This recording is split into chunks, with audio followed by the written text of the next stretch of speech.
Les rendez-vous de l'Église protestante unie.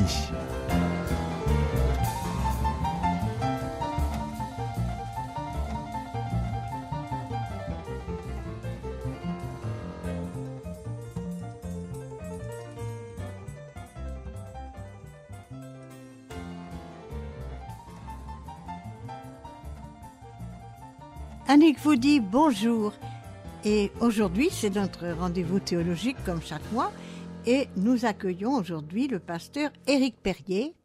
Bonjour. Éric Perrier, vous êtes pasteur de l'Église protestante unie à Saint-Nazaire. On vient juste de terminer le week-end de Pâques et pendant ce week-end nous avons fêté, proclamé Jésus ressuscité, celui qui est pour toujours le vivant. Est-ce que vous pourriez nous en dire un peu plus sur cette résurrection, qui est finalement la source de beaucoup de questions? Oui, c'est vrai que le thème de la résurrection est un thème à la fois central pour la foi chrétienne et un thème difficile, qui représente toujours aujourd'hui pour beaucoup une pierre d'achoppement. Alors pour l'aborder, j'ai choisi de m'inspirer de l'évangile de Marc, parce que j'ai été touché par la manière assez surprenante dont il retransmet la découverte du tombeau vide par les femmes. Pourriez-vous nous lire ce passage qui se trouve à la fin de l'évangile de Marc, au chapitre 16 ? Lorsque le sabbat fut passé, Marie-Madeleine, Marie, mère de Jacques et Salomé, achetèrent des aromates afin d'aller embaumer Jésus. Le premier jour de la semaine, elles se rendirent à la tombe très tôt au lever du soleil. Elles disaient entre elles : « Qui nous roulera la pierre de l'entrée du tombeau ?» Elles levèrent les yeux et s'aperçurent que la pierre, qui était très grande, avait été roulée. Elles entrèrent dans le tombeau, virent un jeune homme assis à droite, vêtu d'une robe blanche, et elles furent épouvantées. Il leur dit : « Ne vous épouvantez pas. Vous cherchez Jésus de Nazareth, le crucifié. Il est ressuscité. Il n'est pas ici. Voici l'endroit où on l'avait déposé. Mais allez dire à ses disciples et à Pierre qu'il vous précède en Galilée. C'est là que vous le verrez comme il vous l'a dit. » Elles sortirent du tombeau et s'enfuirent tremblantes et hors d'elles-mêmes, et elles ne dirent rien à personne à cause de leur effroi.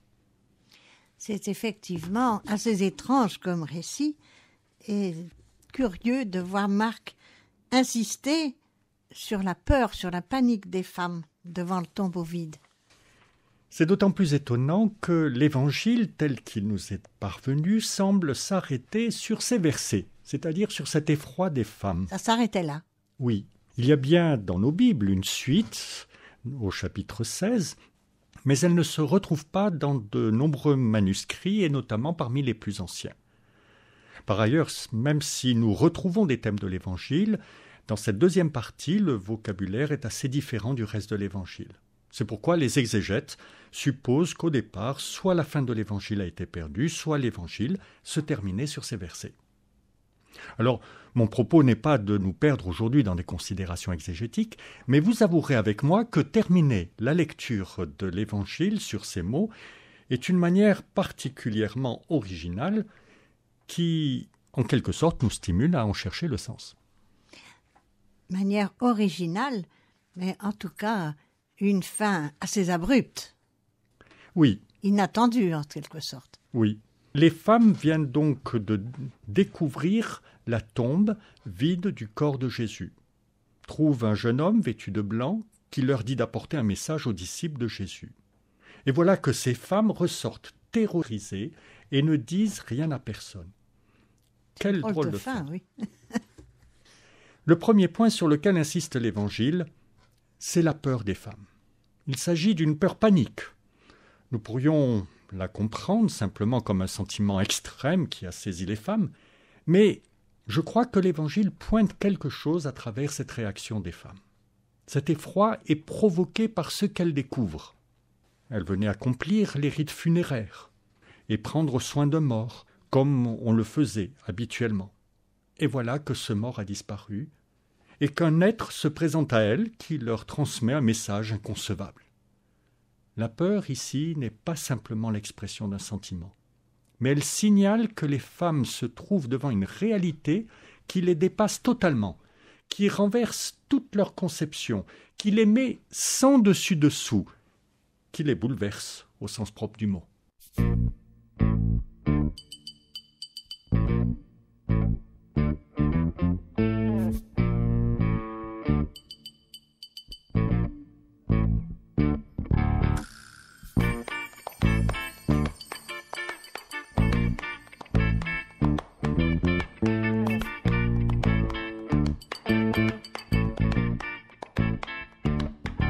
Le Seigneur seul est ma lumière, ma délivrance et mon appui. Qu'aurais-je à craindre sur la terre, puisque ma force est tout en lui. Le Seigneur seul est ma lumière, ma délivrance et mon appui.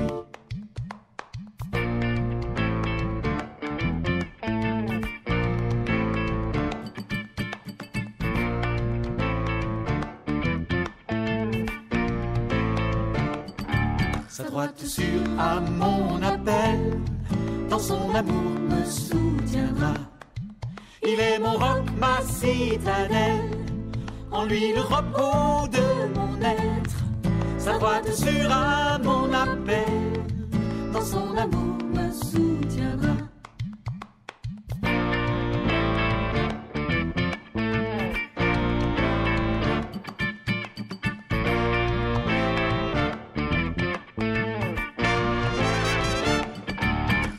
Verront la délivrance que mon Seigneur accordera.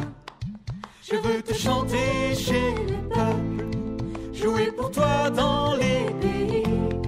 Mes yeux verront la délivrance que mon Seigneur accordera.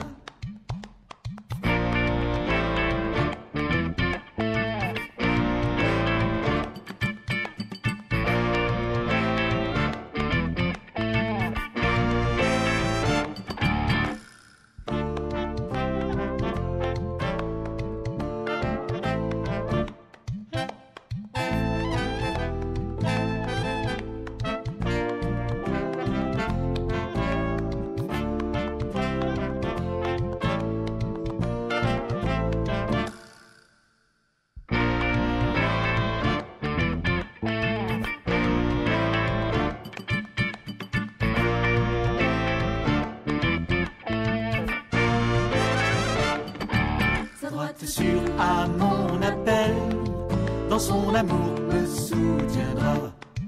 Il est mon roc, ma citadelle, en lui le repos de mon être. Sa droite sûre à mon appel, dans son amour me soutiendra.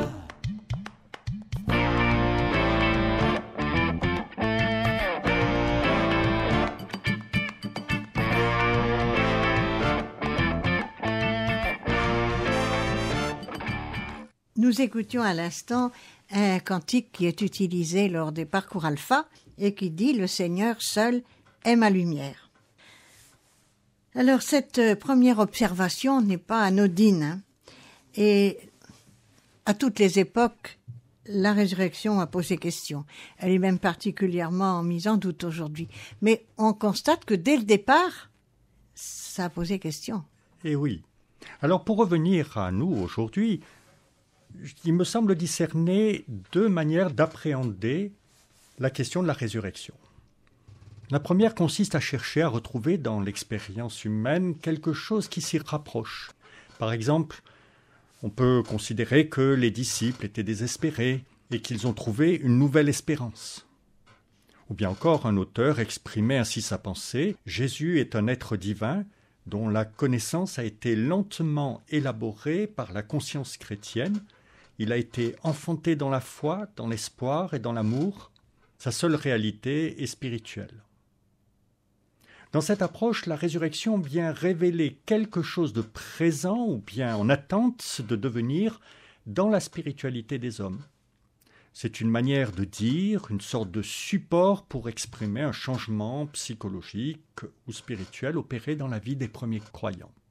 Alors, quelle serait l'autre approche à vos yeux ? Eh bien, La résurrection est l'advenue de quelque chose d'entièrement nouveau. Et c'est cette extraordinaire nouveauté qui provoque la stupeur, le désarroi, la terreur même des femmes. Leur réaction est pour moi l'expression d'un événement qui échappe à toute catégorie. Pour mieux faire comprendre ce que je veux exprimer, je voudrais rappeler à la fois notre enracinement culturel et ensuite prendre une image. Notre culture a été marquée par une approche rationaliste. Nous avons exploré le monde matériel à travers la science et nous y avons particulièrement réussi. Par ailleurs, nous reconnaissons qu'il y a une autre dimension que la matière qui se manifeste dans l'être humain. En effet, nous avons conscience de nous-mêmes et nous agissons dans le monde grâce au développement de ces trois grandes capacités que sont les sentiments, l'intelligence et la volonté. Cette dimension humaine a exercé la sagacité des philosophes.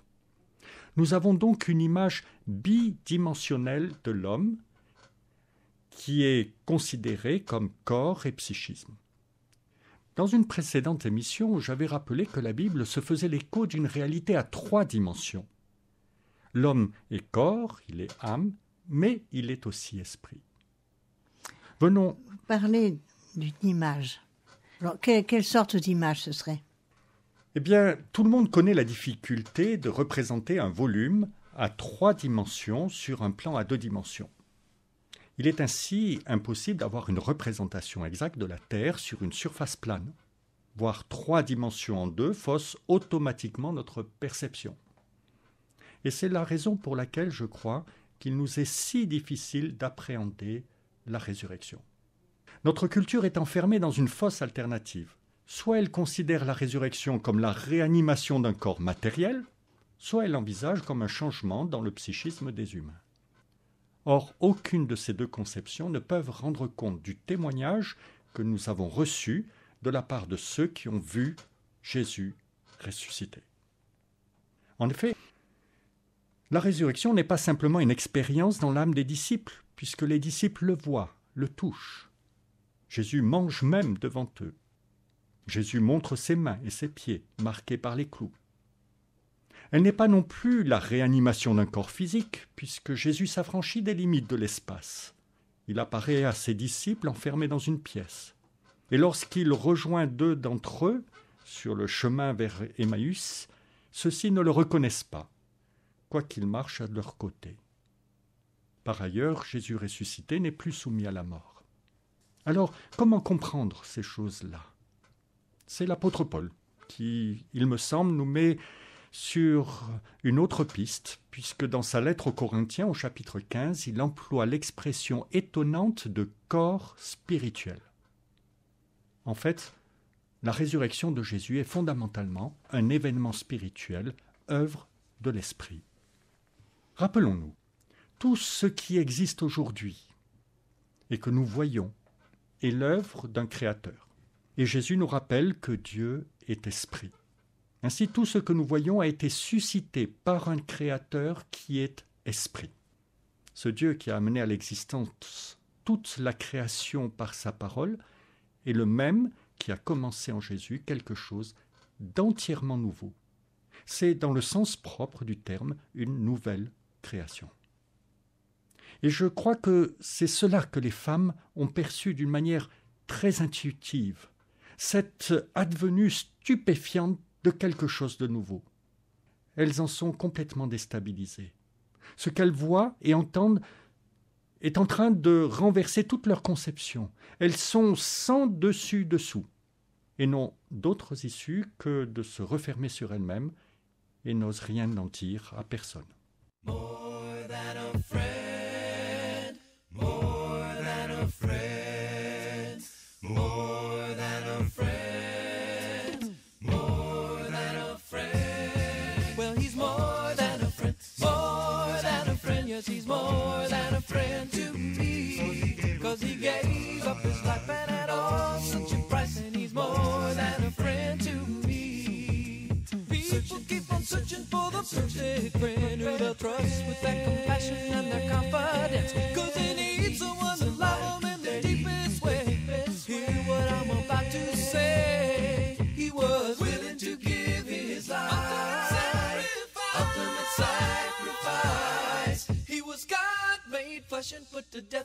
me.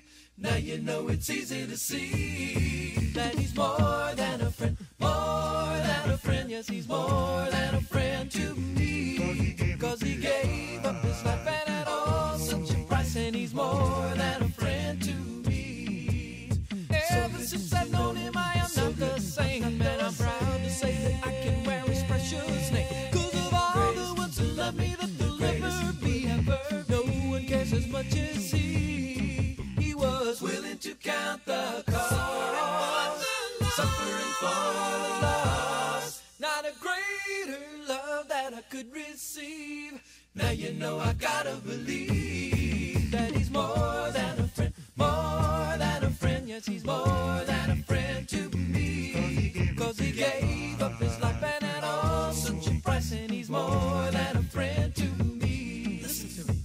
More than a friend, more than a friend. Well, he's more than a friend, more than a friend, more than a friend. Well, he's more than a friend, more than a friend, more than a friend. Well, he's more than a friend, more than a friend, more than a friend.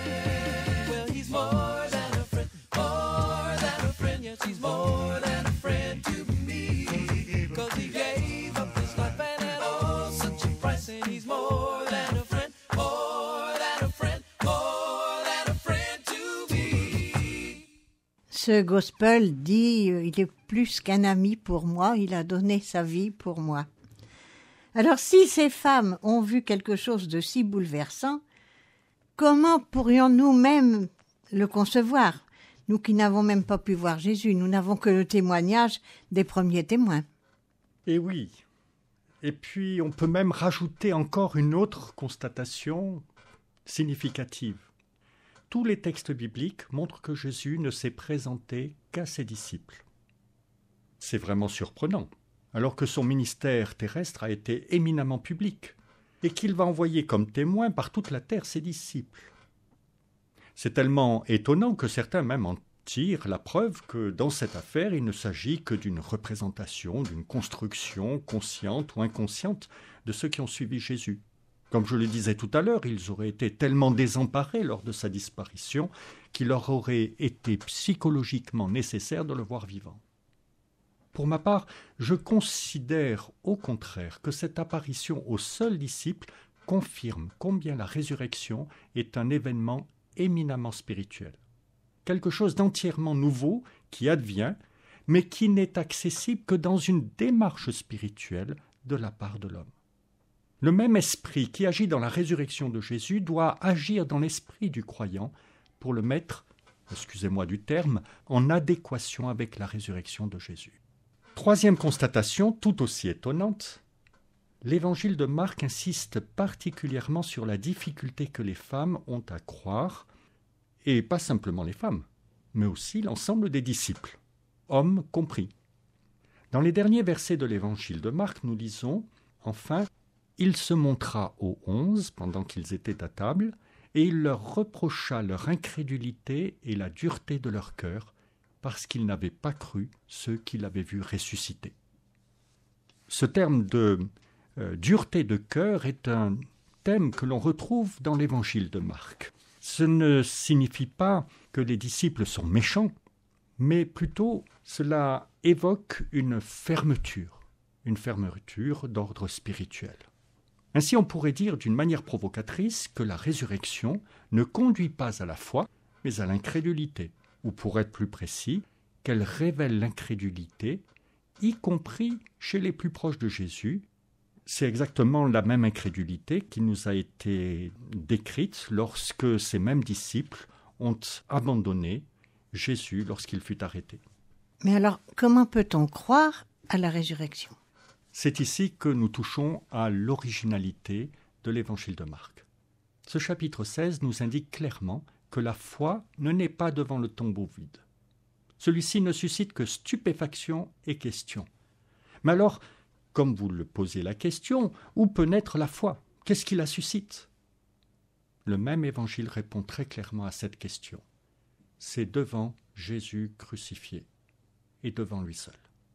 En effet, alors que l'Évangile est traversé par cette question, mais qui est donc cet homme Jésus, qui ne cesse d'annoncer la venue d'un règne de Dieu, qui guérit, qui délivre, qui entraîne des foules, qui renverse les murailles de la loi et qui semble vivre dans une liberté souveraine?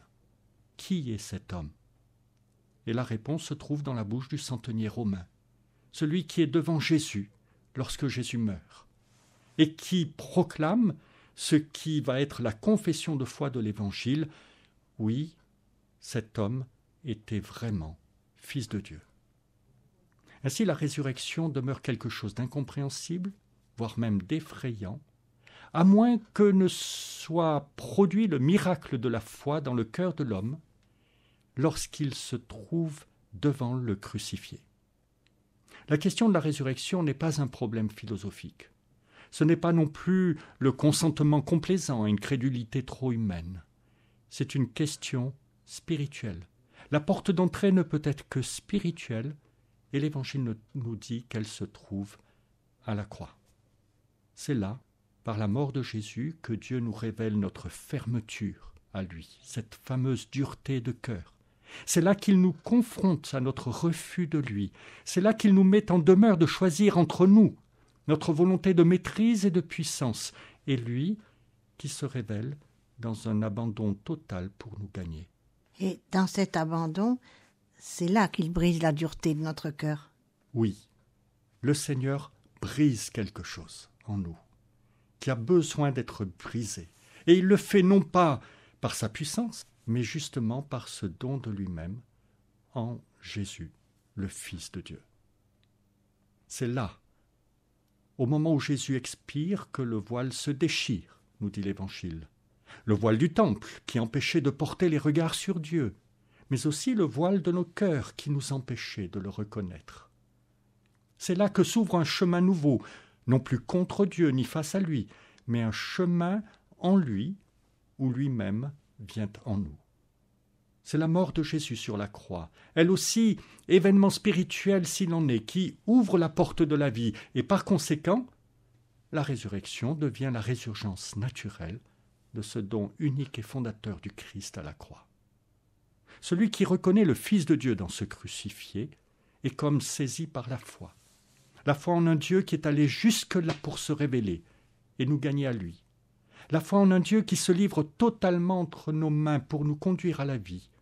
Il est saisi par une puissance de vie qui est une œuvre de l'Esprit.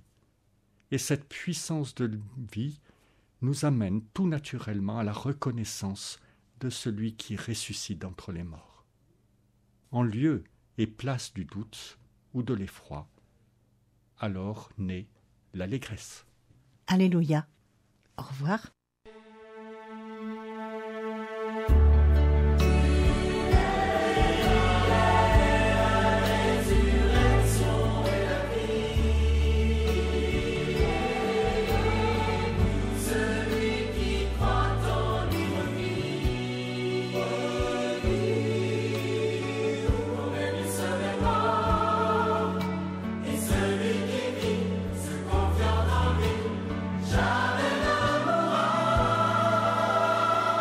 Puisque je suis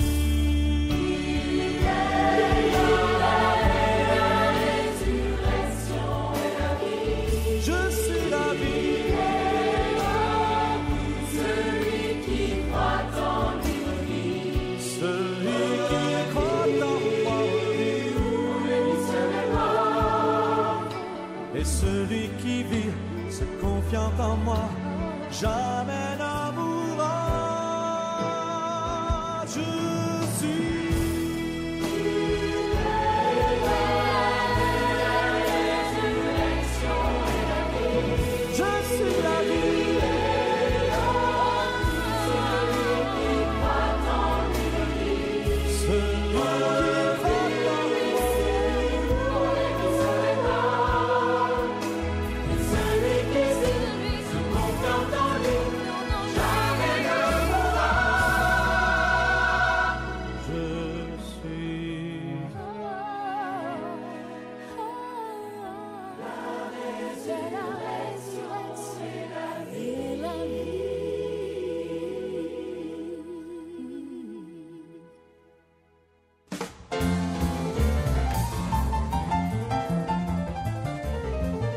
C'était les rendez-vous de l'Église protestante unie.